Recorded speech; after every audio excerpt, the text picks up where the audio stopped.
ఏ దేవుడైతే ఏముంది, అన్ని దేవుళ్ళు ఒకటే, మనం ఏది నమ్మినా కూడా మోక్షం కోసమే అని చెబుతారు. కాదది. అన్ని మతాలు ఒకటి కాదు, అన్ని మార్గాలు ఒకటి కాదు, ఏదైనా మంచిదే కాదు. యేసు ప్రభు చెప్పారు, నేనే మార్గము అని చెప్పారు. ఇక అంతే.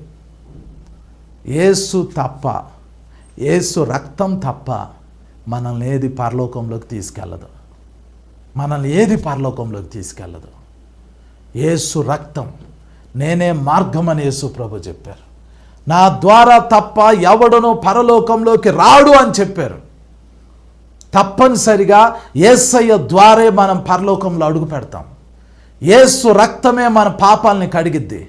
యేసు రక్తమే మనల్ని పవిత్రపరిచిద్ది. యేసు రక్తమే మనల్ని పరిశుద్ధపరిచిద్ది. యేసు రక్తం లేకుండా ఒక వ్యక్తి పరలోకంలోకి వెళ్ళడు.